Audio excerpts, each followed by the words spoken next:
हम इधर चर्चा जरा बलदेव जी, एक सवाल जो कि संजय निरुपम जी ने उठाया और जवाब राकेश सिन्हा, लेकिन हम इस पे एक टिप्पणी चाहेंगे।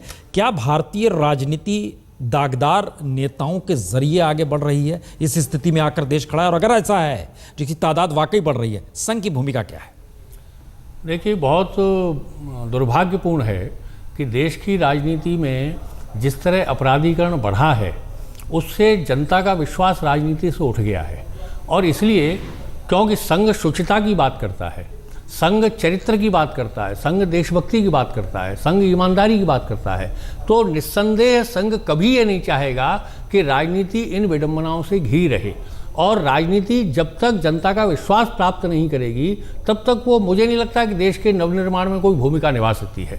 दूसरी बात, भारतीय जनता पार्टी क्योंकि संघ के विचार से अनुप्रेरित है, इसलिए भारतीय जनता पार्टी की ज़्यादा बड़ी जिम्मेदारी दूसरे दलों के मुकाबले है कि वो राजनीति में फिर से विश्वास और शुचिता स्थापित करे, राजनीति में ईमानदारी की भावना स्थापित करे। ये बड़ी जिम्मेदारी जनता पार्टी पर, भारतीय जनता पार्टी पर इसलिए भी है कि आज पूरे बहुमत से वो सत्ता में है। और अब ये नहीं कहा जा सकता कि गठबंधन की मजबूरी के नाते ये हो रहा है, वो हो रहा है। तो इसलिए भारतीय जनता पार्टी के नेतृत्व को ये ध्यान भी रखना पड़ेगा कि जनता जिस विश्वास की नज़र से पार्टी को देख रही है और जिस तरह वो अपने को एक पार्टी विद डिफरेंस कहती आई है, वो वास्तव में आचरण में भी स्थापित हो। और भारतीय जनता पार्टी इस चीज़ को मुझे लगता है कर पाएगी, ये विश्वास है। और ये केवल पार्टी की दृष्टि से नहीं, पूरे देश के राजनीतिक परिदृश्य को बदलने की दृष्टि से बहुत महत्वपूर्ण। एक मिनट, राजनाथ सिंह फिर से अभी कुछ कह रहे हैं, हम सीधे वहीं पर चल रहे हैं। साथ में अमित शाह, बीजेपी के नए अध्यक्ष भी हैं।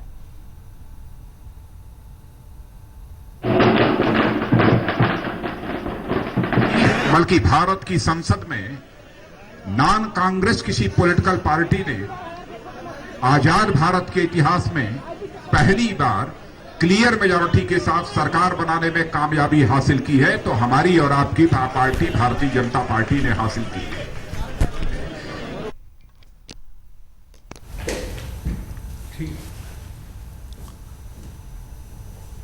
यह जिक्र हो रहा था राकेश जी, लेकिन एक सवाल तो हर जहन में आएगा ही, क्योंकि आचरण या शुद्धिकरण की बात जब जब होती है उसमें आरएसएस का जिक्र आएगा ही। और चूंकि बीजेपी के भीतर नया अध्यक्ष बने हैं अमित शाह, क्या राजनेताओं को लेकर जो दूरियां जनता के बीच में पैदा हुई, या लगा कि इस राजनीति के प्रति मोहभंग हो रहा है, आपको लगता है कि नई परिस्थिति में वो दोबारा निकटता आ गई है या आ जाएगी?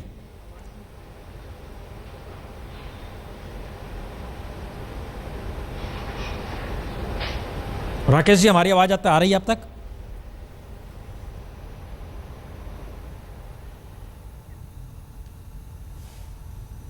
अच्छा, फोन कट गया, इनसे फोन लगाने की कोशिश करते हैं। और ये एक सवाल, राजनाथ सिंह जी क्या कह रहे हैं, जरा ये पहले सुन लें। यह फैसला किया है कि श्री अमित शाह जी अब भारतीय जनता पार्टी के नए राष्ट्रीय अध्यक्ष होंगे।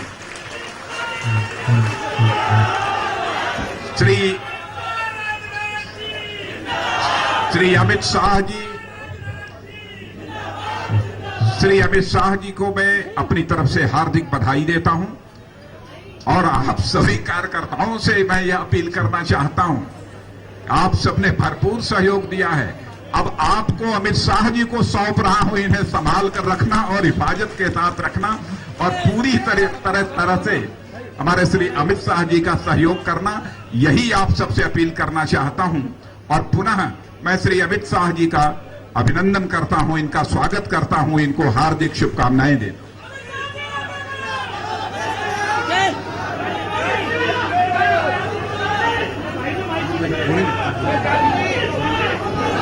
सब लोग जो अभिवादन करने आएंगे वो सब इधर से आएंगे, राइट साइड से, राइट साइड के उससे लाइन लगाएंगे सब लोग, और एक एक करके ऊपर आएंगे। लेफ्ट साइड सब खाली करो, सब इधर से इधर लाइन लगाओ।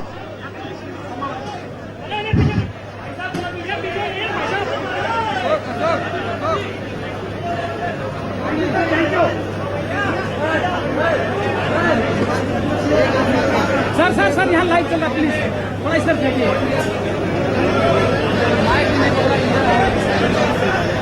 जश्न का माहौल है, ताजपोशी हो रही है।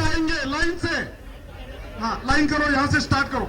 ये पीछे हो जाओ जरा, लाइन से इधर से आते जाएंगे और उधर से जाते जाएंगे लोग, लाइन से आते रहिए।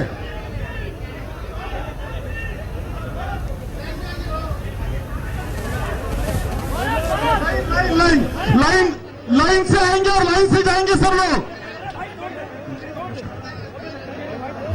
लाइन से आते रहिए। बीजेपी हेडक्वार्टर का यह दृश्य है जहां पे जश्न का माहौल है, ताजपोशी अपने अपने तरीके से हर कोई करना चाह रहा है अमित शाह की। एक सवाल जो आपने उठाया संजय निरुपम जी, हम इस पे भी आपसे एक जवाब चाहेंगे। राकेश सिन्हा जी से लाइन थोड़ी कट गई है, हम उनके पास चलते हैं, लेकिन क्या कोई रास्ता बचता है ऐसा कि जिसमें लगे कि जो भी दाग है वो दाग साफ होने के बाद ही आप पद पर आए, सांसद के चुनाव लड़ें, या ऐसी स्थिति आए? इस देश के भीतर तमाम राजनीतिक दलों के भीतर दागदार हैं, ये तो तमाम चीजें नजर आती हैं, और उस पर रोक कैसे लगाई जाए, वो कौन सी स्थिति पैदा की जाए? एक कोई सहमति बनी नहीं है आज तक राजनीतिक दलों में, रास्ता क्या है? देखिए, रास्ता है। सुप्रीम कोर्ट ने इसी साल 10 मार्च को एक फैसला किया है कि जिन सांसदों और विधायकों के ऊपर संगीन जुर्म के आरोप लगे हुए हैं, उनके खिलाफ जो भी सुनवाई हो रही है, उन मामलों की सुनवाई 1 साल के अंदर पूरी होनी चाहिए। अगर वो बेदाग है तो उसको एक्विट करना चाहिए, अगर वो दागदार है, कन्विक्ट होता है, तो उसको सजा देनी चाहिए। और प्रधानमंत्री नरेंद्र मोदी जी ने इसकी बड़ी सराहना की और उन्हें कहा था प्रचार के दरमियान कि जब मैं सत्ता में आऊंगा तो निश्चित तौर पर आते ही सबसे पहले इस काम पे लगूंगा और 1 साल के अंदर यानी 2015 तक संसद को बेदाग कर दूंगा। तो यह प्रधानमंत्री जी का वक्तव्य है जिसका सभी ने स्वागत किया था। और ऐसे में प्रधानमंत्री जी अपनी पार्टी के अध्यक्ष ऐसे व्यक्ति को बनाते हैं जो दागदार है, जो बेदाग नहीं है। तो मुझे लगता है कि प्रधानमंत्री के वक्तव्य में कहां कुछ किया गया, कहां कुछ गया और किया कुछ और जा रहा है। तो अगर राजनीति को बेदाग करना है तो कहीं ना कहीं सभी पार्टियों को एक संकल्प लेना पड़ेगा। हां, जिनके ऊपर राजनीतिक आंदोलनों के आरोप लगे हैं वो एक अलग विषय है, लेकिन कोई हत्या का आरोप, बलात्कार का आरोप, लूट का आरोप, चोरी का आरोप, हत्या के प्रयास का आरोप, ये इस तरह के जो संगीन जुर्म हैं, इन जुर्म में जो फंसे हुए लोग हैं उनको कहीं ना कहीं राजनीति से दूर करना पड़ेगा, वरना इस देश की जनता का जो विश्वास राजनीति और राजनीतिक कर्मियों में है, वो विश्वास धीरे धीरे जो घट रहा है वो आगे जाकर बहुत खत्म हो जाएगा। और आज इस समय भारतीय जनता पार्टी जो मुख्य सत्तारूढ़ दल है और जिसकी एक कह सकते हैं कि पैटर्नल बॉडी जो है वो आरएसएस है, इनको इस क्षेत्र में बड़ी भूमिका निभानी पड़ेगी। मुझे नहीं लगता निभा पाएंगे, क्योंकि अमित शाह को अध्यक्ष बनाना मतलब आरएसएस की सहमति, और आरएसएस जो शुचिता की बात और आचरण की बात करती है, कहीं ना कहीं वो अपने स्टैंड से पीछे जा रही है। सिर्फ जीतना जरूरी है, संगठन कौशल्य जरूरी है। मुझे यह दिख रहा है आरएसएस के भी आचरण में, जो कि और भी दुर्भाग्यपूर्ण बात है। यकीनन ये बड़ा महत्वपूर्ण हो गया है। हम दर्शकों को बता दें, एक बात बहुत साफ तौर पे है, राजनीतिक तौर पर जीत हर तरह से सबसे महत्वपूर्ण नहीं मानी जाती है, बल्कि तमाम दागों को धो देती है। ये एक स्थिति भारतीय राजनीति का सच है। सुधांशु त्रिवेदी जी हमारे साथ जुड़ चुके हैं। सुधांशु जी, बीजेपी का अध्यक्ष होना अब एक नए तरीके से इस बहस में सामने आ रहा है कि जो चुनाव जिता सके वही महत्वपूर्ण है, चाहे उसके दामन पर कोई भी दाग हो वो गैर महत्वपूर्ण है।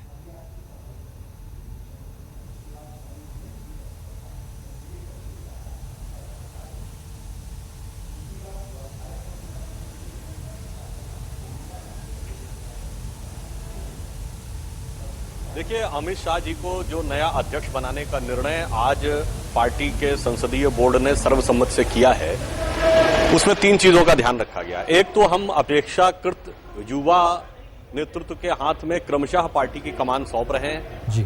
और अमित शाह जी अभी बहुत युवा हैं, बमुश्किल 50 वर्ष की आयु होगी। दूसरी बात यह है कि जो सांगठनिक क्षमता और कुशल प्रबंधन उन्होंने दिखाया है, विशेषकर अभी हाल ही के संपन्न लोकसभा चुनाव में, विशेषकर उत्तर प्रदेश में, और इसके साथ साथ गुजरात में जब वो गृह मंत्री जैसे महत्वपूर्ण पद पर थे तो संगठन के साथ समन्वय का उन्होंने जो कार्य किया था और विचारधारा और संगठन के प्रति जो प्रतिबद्धता दिखाई थी, इन सारे पक्षों को ध्यान में रखकर संसदीय बोर्ड ने यह निर्णय लिया है। सवाल सुधांशु जी सिर्फ ये उठ रहा है कि उन पर जो अभी भी आरोप लगे हुए हैं, क्लीन चिट नहीं मिली है, जांच चल रही है, बावजूद इसके क्या यह माना जाए कि आने वाले वक्त में भारतीय राजनीति की दिशा सिर्फ चुनाव जीतना ही है?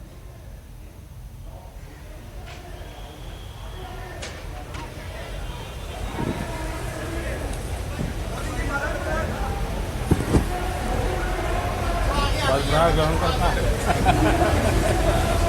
देखिए, एक बात मैं बहुत स्पष्ट रूप से कहना चाहूंगा कि आरोपों में कितनी तथ्यात्मकता थी, कितनी राजनीति थी, यह क्रमशः जो निर्णय आ रहे हैं उन आरोपों के संदर्भ में उनसे स्पष्ट होता चला जा रहा है।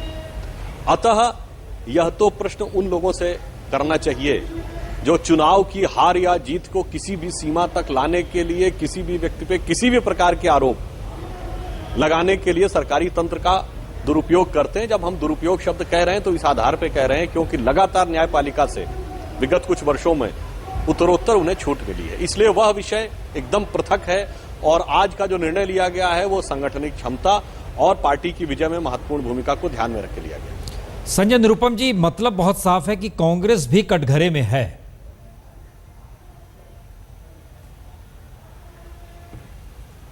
अच्छा, संजय जी की लाइन कट गई है, लेकिन 2-3 चीजें हम बतला दें कि दरअसल बीजेपी के इतिहास में ये एक दूसरा मौका ऐसा आया है जिसमें ये कह सकते हैं कि जो केंद्र की राजनीति से इतर जो दिल्ली में नहीं थे और राज्यों से उनकी आगमन होता है, वो दूसरे दौर में इसलिए महत्वपूर्ण है क्योंकि 1980 से 1998 तक जब वाजपेयी, अडवाणी, जोशी, अडवाणी फिर दोबारा बने, उसके बाद ये दूसरा मौका निकल कर आया है कि जब एक नितिन गडकरी आए थे, जिस वक्त ये कहा गया था कि महाराष्ट्र की राजनीति से निकल कर आए हैं, इस वक्त गुजरात की राजनीति से निकलकर या गुजरात के राजनीतिक माहौल से निकलकर अब दिल्ली में कहीं ना कहीं किसी न किसी रूप में अब अमित शाह आए हैं।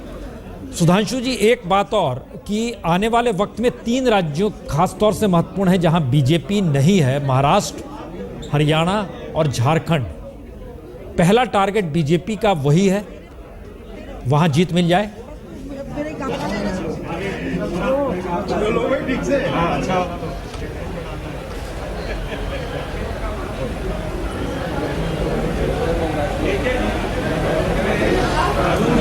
देखिए प्रसून जी, मैं आपकी बात में थोड़ा सा ऐड करना चाहूंगा। भारतीय जनता पार्टी के नेतृत्व में सदैव से क्षेत्र से आए हुए यानी प्रांतों से आए हुए नेताओं और राष्ट्रीय नेताओं के मध्य एक समन्वय रहा है।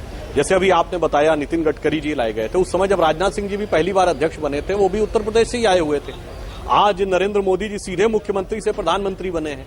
उसके साथ साथ हमारे जो अन्य नेता हैं, अरुण जेटली जी, सुषमा स्वराज जी, अडवाणी जी, जोशी जी, वो अपनी जगह है ही हैं।